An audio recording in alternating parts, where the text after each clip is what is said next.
मैंने सिर्फ एक सवाल पूछा कि जय शाह यूपीएससी का एग्जाम दिया है, उसका बाप अगर गृह मंत्री नहीं होता तो उसकी क्या काबिलियत है। और अमित शाह, और उसको काटिएगा मत, अगर आपको जेल जाने का डर नहीं हो तो कन्हैया कुछ नहीं कटता है। हाँ, बोलिए। उसका बाप अगर गृह मंत्री नहीं होता तो उसकी क्या काबिलियत है, समझ रहे हो। इस हफ्ते तेजस्वी यादव ने खुद को एक तरीके से सीएम चेहरा माना। वो मुसहर के सुनिए मेरी बात। मुझे लगा कि आप थोड़ा पलायन पे बात करेंगे, अरे करें, नौकरी पे बात करेंगे। भाई साहब सब पे बात करेंगे कन्हैया। आप वही कर रहे हैं जो प्रेस कॉन्फ्रेंस में कन्हैया सुनिए जो सवाल जनता हमारी यात्रा चल रही है, मेरी बात सुनिए, हमारी यात्रा चल रही है। मैं आपसे बात करने के लिए आया हूं कि आप हमारी यात्रा पे बात करेंगे, आप बिहार की समस्या पे बात करेंगे, बिहार की चीजों पे बात करेंगे, मुद्दों पे बात करेंगे। बच क्यों रहे हैं ये सवाल से? कौन होंगे, प्रधानमंत्री कौन होंगे, एमएलए कौन होगा, एमपी कौन होगा, ये तो चुनाव से तय हो जाएगा। ये बड़ी अच्छी बात कही आप। पर देखिए, कोई दो राय है नहीं। तो कन्हैया मुझे एक बात बताइए, सचिन पायलट जी से मेरा सवाल सुन लो। सचिन पायलट जी से आज प्रेस कॉन्फ्रेंस में पूछा गया कि सीएम का चेहरा कौन, तो उन्होंने बड़े क्लियरली बोल दिया कि भाई जब आएगा हमें बहुमत तब डिसाइड होगा। हम भी क्या पर आरजेडी तो आप पे हमलावर है। अभी उन्होंने बयान जारी किया है कि गठबंधन का चेहरा तेजस्वी यादव और कोई नहीं, इसमें किसी को कंफ्यूजन नहीं होना चाहिए। वो ये भी कह रहे हैं कि कोई क्या कह रहा है उससे कोई फर्क नहीं पड़ता। इतना समय बर्बाद कर रहे हैं अपना, हमारा और अपने दर्शकों का। गजब बेइज्जती है। कैसे समय बर्बाद हो रहा है? जनता को पता चलना चाहिए सीएम का चेहरा कौन है। बात कीजिए ना। हम एक मुद्दा लेकर के यात्रा करें। हाँ ठीक है, आप बता दीजिए, आप इतनी वरिष्ठ पत्रकार हैं, बिहार में बेकारी दर क्या है?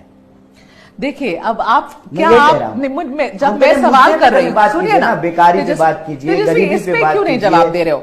किस पे? ये सीएम का चेहरा कौन है? हमारा सवाल जो है वो सवाल पूछिए, हम उसका जवाब देंगे। सीएम कौन होगा, पीएम कौन होगा, ये तो देश की जनता तय करती है। बात तो सही है। आप अपने आप को सीएम का चेहरा मानते हैं? बिल्कुल नहीं मानते। नहीं मानते हैं। तो फिर यहाँ पर आकर इतना जो मेहनत आप कर रहे हैं, आपको चाहते हैं कि बिहार के आम लोगों की जो समस्याएं हैं वो उनके अंदर ये विश्वास पैदा हो कि वो उनको सुना सकें।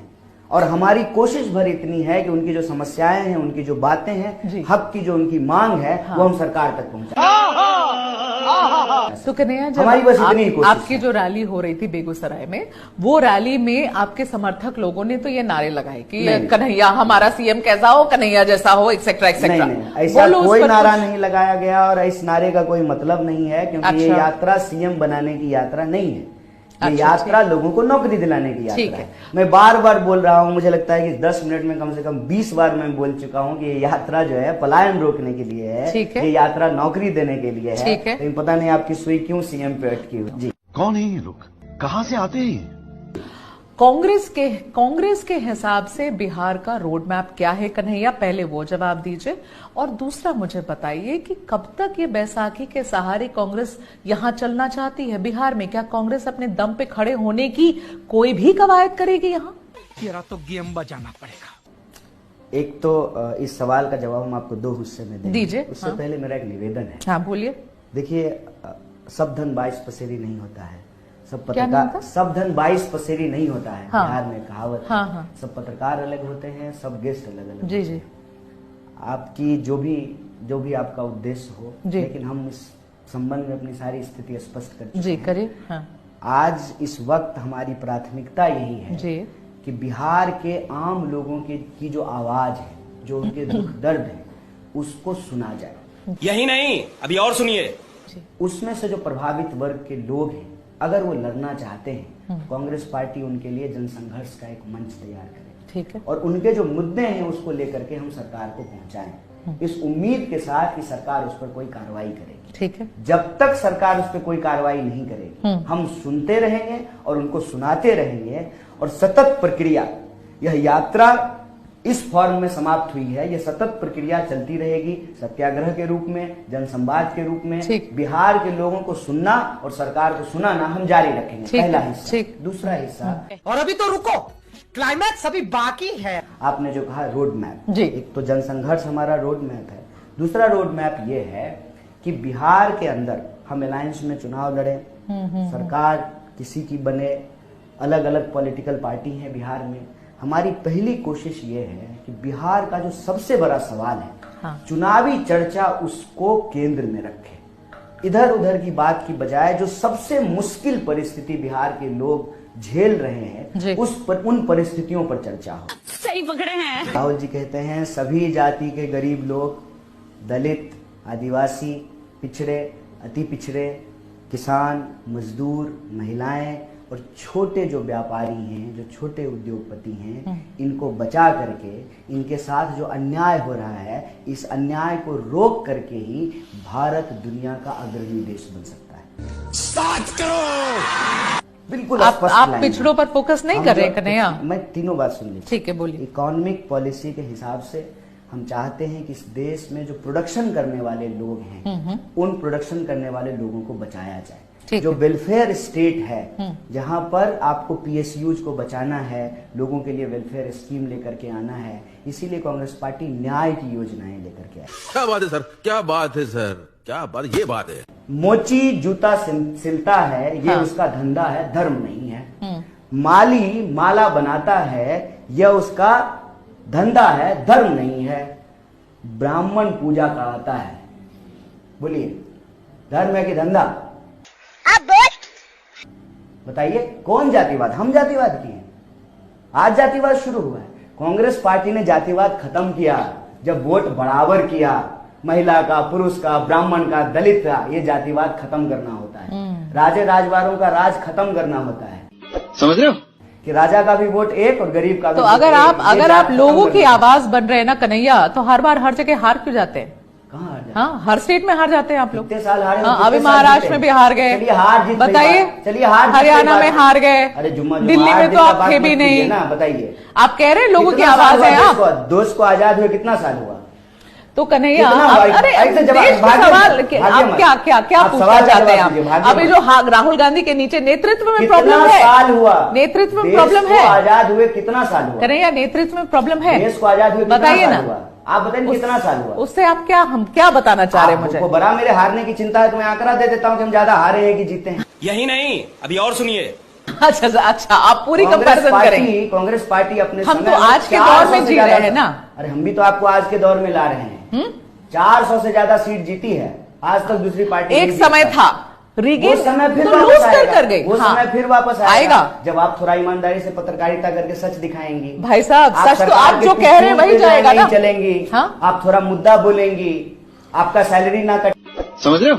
आपके घर पे ईडी ना आए, इस डर से बाहर आकर के आप सच दिखाएंगी। सुनिए, ईडी और वीडियो को दूर रखिए। ईडी कहाँ किसके हम घर तो चाहते हैं कि जाएगी, ईडी दूर है ना? दूर रहे। आपके घर पे ईडी नहीं आया, हम तो चाहते मेरे हैं। घर पे ईडी क्यों आएगी कन्हैया? क्योंकि आप मतलब सच कहाँ से बोलेंगे तो कहाँ वो ईडी बात आएगी। लेके जा रही है? सच बोलेंगे तो बड़ा ईडी अजीब सी आएगी, बात इनकम कर रहे टैक्स हैं। आएगा। ये गलत बात है आप कन्हैया। सच ठीक बोलिए, है, ये सच गलत बोलने की हिम्मत बात है। कीजिए। अच्छा, ये बताइए। अच्छा, आप सुनिए। कुछ भी बोले हमारी पार्टी पे और नेता आप भी पे। तो बोल रहे हैं ना, आपको जो जो बता रहा कहना है गलत आप बोल बात रहे है। हैं। चलिए ये बताइए कि मतलब आप करें तो अच्छा, सुनिए, हम करें तो कन्हैया, दूसरों में मैं- क्यों हिला डाला ना। इसका जवाब पर सरकार अभी दे। आप बोलेंगे ऐसे, आपने जो सुना आप उसके बेसिस पे बोलेंगे हुआ अदानी नहीं, आएंगे और और अदानी रिकॉर्ड बोल रहे हैं। अदानी सबके और- ऊपर कब्जा कर लेंगे, अच्छा, है ना? अदानी से आपकी रिश्तेदारी है, इतना क्यों दुखी हो रहे हैं?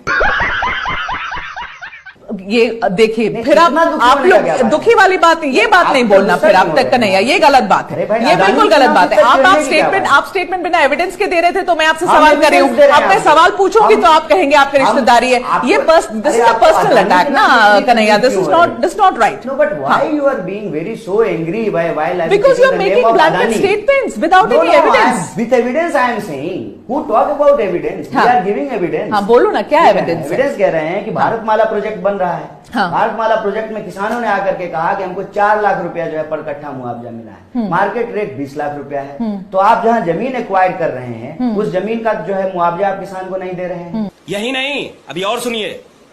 पॉइंट 1, पॉइंट 2, आप जो प्रोजेक्ट बना रहे हैं उसके इर्द गिर्द जो है वो जो है फूड पार्क खोलना चाहते हैं। सरकार बता दे कि नहीं खोलना चाहते, तो बोल रहे हैं सरकार की तरफ से आए कि नहीं खुल रहा है फूड पार्क, कुछ नहीं हो रहा है।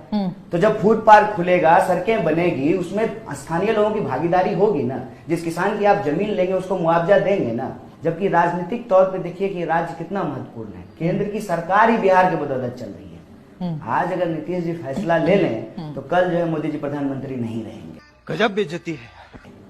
बिहार इतना राजनीतिक रूप से महत्वपूर्ण राज्य है और इतना दखल रखता है। नहीं, वो तो इसलिए क्योंकि नंबर कम हुए ना भाई बीजेपी के। आप बिहार इतना महत्वपूर्ण है, इससे सरकार गिर जाएगी सेंटर की, ये तो गलत आप एनालॉजी लगा रहे हैं, ये तो गलत एक्सप्लेन कर रहे हैं। ले लेंगे नीतीश जी तो सरकार हाँ, तो आज की सिचुएशन में गणित ऐसी है कि नीतीश जी वापस ले लेंगे, तो उसमें बिहार इतना महत्वपूर्ण है। आप यही सिचुएशन है। नहीं, पिछले 2 इलेक्शंस में तो नहीं थी ना भाई साहब। 2014 के इलेक्शन, 2019 के इलेक्शन में तो ये हालत नहीं थी। बीजेपी को अपना ही बहुमत था, तो नीतीश कुमार जी पे थोड़ी वेट कर रहे थे। अपना बहुमत बिना नीतीश जी का आ गया है।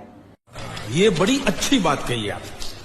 बीजेपी की क्या मजबूरी है कि ज्यादा सीट लेकर के भी नीतीश जी को चीफ बीजेपी के खुद चलिए, बीजेपी का खुद का बहुमत था ना कि नहीं था कि वो भी नकार देंगे, वो भी नकार देंगे। बिहार की वजह से सरकार चल रही है ना केंद्र की, इसमें कोई दो राय है? हाँ, जो आप कनेक्शन कर रहे थे वो गलत था, लेकिन अपना पॉइंट कंप्लीट करिए। ठीक है, हाँ, गलत नहीं, सही है। पॉइंट कंप्लीट करिए। से जो है मोदी जी प्रधानमंत्री हैं। नीतीश कुमार आज फैसला ले लें, मोदी जी प्रधानमंत्री नहीं रहेंगे। ये गड़बड़ है बाबा। सवाल ये है कि क्या ये सच है कि लालू प्रसाद ने ये कंडीशन रख दी थी कि कन्हैया कुमार बिहार से नहीं लड़ेगा, क्योंकि आप डायरेक्टली तेजस्वी के कंटेंशन कॉम्पिटिशन में आ जाते। इस पे आपके पास क्या प्रमाण है? इसीलिए तो पूछ रही हूँ। हाँ, आधारिक बयान है क्या? हमारी पार्टी ने कहा है? नहीं, आपसे पूछ रही हूँ, क्या ये सही है, क्या ये गलत है? आपसे पूछ रही हूँ। मुझे इससे मतलब ही नहीं है। हाँ ना, मैं तो बोलोगे जब आप कार्यकर्ता हूँ, पार्टी मुझे जो जिम्मेवारी देती है उसका निर्वहन करता हूँ। पार्टी ने मुझे कहा तुमको दिल्ली से चुनाव लड़ना है, मैं दिल्ली से चुनाव लड़ा। बात तो सही है। पता है कुछ लोग क्या कहते हैं कन्हैया कि इतने अच्छे वक्ता है कन्हैया, गलत पार्टी में आके फंस गए। क्यों कहते हैं लोग ऐसा? बहुत सारे नेताओं को कहा। क्यों कहते हैं लोग ऐसा? आपके बारे में क्यों कहते हैं? अगर मैं सही हूं तो मेरे फैसले सही हैं, और मेरा फैसला है कि मैं कांग्रेस पार्टी के साथ हूं, मैं राहुल गांधी के साथ हूं। या तो मैं गलत हूं तभी मेरा फैसला भी गलत है, अगर मैं सही हूं तो मेरा फैसला भी सही। अच्छा, स्टार्ट करो। देश में नफरत को रोकने के लिए और 2-4 दोस्तों की जो लूट है, सरकार के जो दोस्त हैं, उसको रोकने के लिए एनडीए के खिलाफ इंडिया अलायंस बना। कहां वैचारिक अंतर विरोध है? कोई ऐसा तो नहीं है ना कि हम जो है सीपीआई से निकल करके एनडीए में तो नहीं चले गए हैं। इंडिया गठबंधन के ही पार्ट है। ठीक है, जब सरकार बना लेंगे तब देखेंगे कि कौन सा वैचारिक अंतर विरोध पैदा होगा। आज तो वैचारिक अंतर विरोध नहीं है। एक दूसरी बात, आरएसएस से रोकने की जब आप बात कर रहे हैं, आरएसएस के खिलाफ वैचारिक लड़ाई, गोडसेवादियों के खिलाफ वैचारिक लड़ाई कांग्रेस पार्टी ही लड़ सकती है और लड़ रही है। मोदी जी संघी है, गजब बेइज्जती है, संघी हैं, और जा करके ना शपथ लेते होंगे जब करते होंगे आरएसएस तब। तो आप संघी इस तरीके से क्यों बोल रहे हो जैसे वो गाली हो? संघी है मतलब है, क्या मतलब होता है कन्हैया? गाली है। जिसने गांधी को गोली मारी वो गाली है, वो आतंकवादी।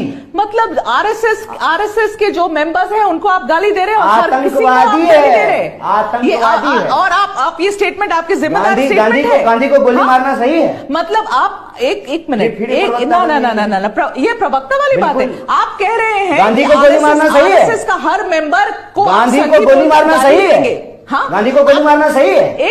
आप गांधी को गोली मारना से आरएसएस को कनेक्ट करके आरएसएस का कनेक्ट कर रहे हैं। गोडसे आरएसएस का है कि नहीं है? आज आप मोहन भागवत और हर किसी को गाली दे रहे हैं। गाली नहीं देना, सवाल पूछ रहे हैं। गाली देना हमारा संस्कार नहीं है। यही नहीं, अभी और सुनिए। गाली देना हमारा संस्कार मैंने नहीं जब है। आपसे गाली मारना, गाली क्या? देना और गोली मारना ये हमारे संस्कार नहीं है। हम गांधीवादी हैं। थैला और उमर आपके ग्रुप के पार्ट थे या नहीं थे? ग्रुप कहने का क्या मतलब है? हमारी यूनिवर्सिटी के मतलब स्टूडेंट हैं। नहीं ही मानेंगे कि हम आपके प्राउड मेंबर हैं कि हम जेएनयू में पढ़े हैं। हाँ। हम साथ में पढ़े हैं, हम सब जो है फेलो स्टूडेंट हैं। हाँ, है ना फेलो स्टूडेंट, लेकिन हम अलग अलग पार्टी के मेंबर। ठीक है, तो ह्यूमन राइट्स की इतनी बात करते हो ना कन्हैया, तो ये लोग कहाँ अभी तक हमने एक भी ह्यूमन राइट्स का भी बात नहीं किया अभी तक। तो चलो ह्यूमन राइट्स की बातें नहीं करते कन्हैया। आपको आज ह्यूमन राइट्स पे बहस करना है हमसे? मेरी बात सुनिए, आज आपको हमसे ह्यूमन राइट्स पे बहस करना है? मेरा सवाल सुन लो ना, फिर जवाब देना। आप तो जो जवाब देना वही दे रहे हो। सवाल आप पूछ ही नहीं रहे हैं, आप तो प्रवक्ता की तरह बात कर रहे हैं। समझ रहे हो? बीजेपी की और आरएसएस पे आपको इतना मिर्ची क्यों लग रहा है? गुस्सा आ गया है क्योंकि हमने आरएसएस का नाम ले लिया और आपका संबंध है उसके साथ, तो आप गुस्से में आ गए। सही बात है, मुझे नहीं पता मेरा आरएसएस संबंध है, आपको पता है। एविडेंटली आप बस करें, स्वीकार कीजिए। क्या बात है, इसमें कोई शर्म की बात नहीं। आप हैं तो बोलिए। मुझे बना दीजिए मेंबर आरएसएस। आप हैं, आप जिस तरह से रिएक्ट कर रही हैं। सुनिए बिल्कुल बिल्कुल सुनिए। कह रही है कि जो है गोडसे ने गांधी को गोली मारा। पिछले 10 साल से गोडसे ने गांधी को गोली मारा को बुरा नहीं लगता है? इस देश का नागरिक मैं इंटरव्यू कर रही हूँ ना, शर्म से सर मेरा नीचे हो जाता है ये सोच करके कि खुद को एक हिंदू कहने वाला एक हिंदू को जो है गोली मारा। ये आपको बुरा नहीं लगता है? भाई साहब और आप सुनिए, बताइए, आप मेरी बात सुनिए। 25 से लेकर के 47 तक हिंदुओं को बचाने के लिए एक आंदोलन आरएसएस का हमको बता दीजिए। मतलब एक आपके आंदोलन। पार्टी से जो क्रिमिनल नेता सब होते हैं उसकी वजह से पूरी